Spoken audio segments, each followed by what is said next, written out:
Mother of air and fire, inspire us to weave desire into everything we do. Make our hearts true. Be our needle. Mother of stone and earth, rebirth in us, a reconnection to the land beneath our feet. Make us complete. Be our bridge. Mother of woods and watery stillness, teach us equality through empathy for all living creatures, grand or lowly. All life is holy. Be our balance.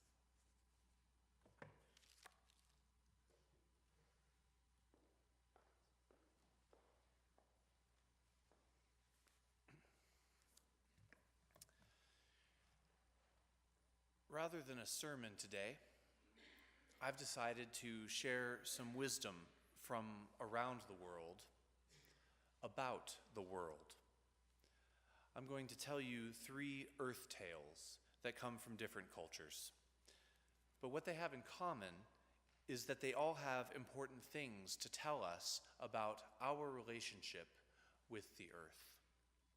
I got all 3 of these tales from a book called The Barefoot Book of Earth Tales.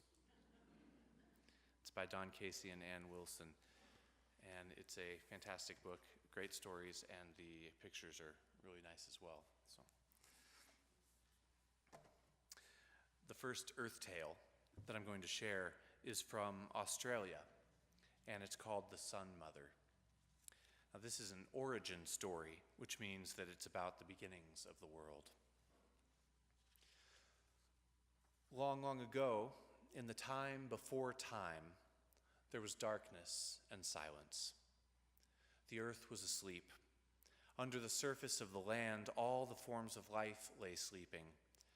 Up in the sky, the Sun Mother was also asleep. Until one day, she heard the Great Spirit whisper, "Wake up, my child." The Sun Mother opened her eyes, and light washed over the world. The Great Spirit spoke up again. "It is time for you to wake the earth." The Sun Mother flew down to the empty earth. The ground was cold and hard beneath her feet, but she gently started to walk across the bare soil. And as she did, she could feel something happening under her feet. With each step she took, green grass sprang up in her footprints. As the Sun Mother walked across every step of the earth, the land became alive. Leaves uncurled, flower buds blossomed, trees sunk their roots into the ground as their branches reached up to the sky. When the Sun Mother had done this, the Great Spirit spoke again. "Daughter, go into the caverns of the earth and wake up the sleeping animal spirits." And so the Sun Mother went to the still sleeping regions below the surface of the earth. In the first cave, she awoke caterpillars, beetles, ants, and bees. She woke ladybugs and butterflies and many colorful insects. In the next cave, the Sun Mother found solid ice. But as she stepped on it, the ice began to melt and squish beneath her toes. Water began to trickle, which turned into a stream, which became a rushing river that flowed from the cave, filling ponds and lakes, and finally filling the great seas and the vast oceans. Then the Sun Mother entered a third cave, even deeper than the last.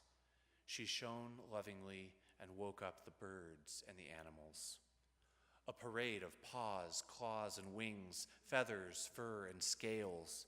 The animals emerged from below the surface to roam the earth. The Sun Mother returned to the sky to see all that she had done. And as she circled the earth, admiring all of creation, the creatures of earth watched her disappear over the rim of the world, and they were afraid. "What if we never see the Sun Mother again?" they cried.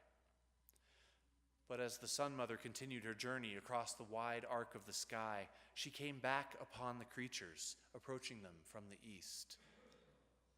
And now they understood that the Sun Mother had not left them, but that she would come back and visit them every day. And so the rhythm of the day and night came to be. Time passed, dawns and sunsets came and went. The creatures began to forget how good that moment was when they had emerged from the caves, and they began to complain. "I want to swoop and soar like a bird," said a tiny mouse. "I want to swim like a fish," said a furry feline. And the Sun Mother said, "I want all of my creatures to be content. If you are unhappy with your shape, I will give you a chance to change it, but choose carefully." And this is how some mice got wings and became bats, and how some cats and dogs slipped into the water as seals and beavers. Certain insects were even granted their wish to look like twigs and leaves. When all of the creatures were content with their forms, the Sun Mother said, "Now I will give you beings to light up the night sky." And from her own being, she created morning star and moon.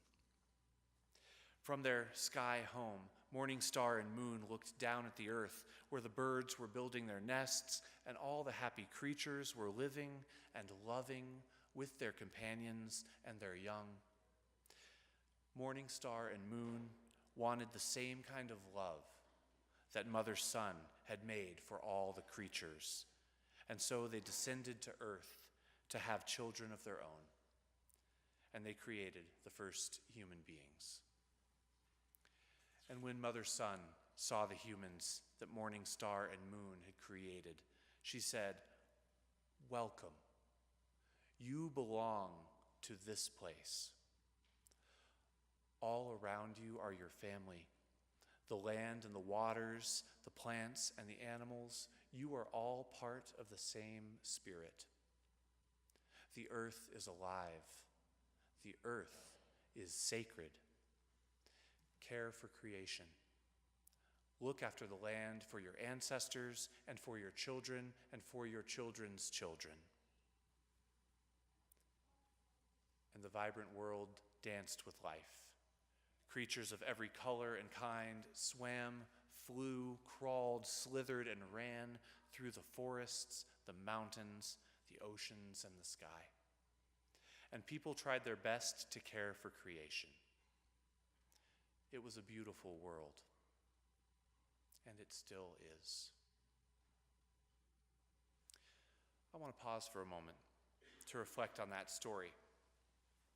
And rather than trying in your reflection to identify what you think is the lesson, or to come up with a great summary of the story, I wonder what this story makes you wonder. I wonder if you can reflect on this story with curiosity and questions rather than with answers and certainty. So rather than, "I think this story is about," I wonder if you can phrase your reflection, if you can phrase your response as, "I wonder, so what does this story make you wonder?" To give you a personal example, in response to this story, I wonder, what can I do? I wonder what I can do to help shift my thinking from being in control of the world to being a beautiful part of it. So take a moment, consider, what do you wonder?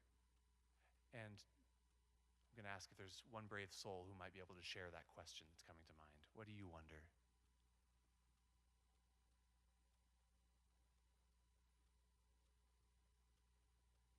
I wonder how we drifted away from that close connection to the land and how we can reclaim it. Yeah, I wonder that too.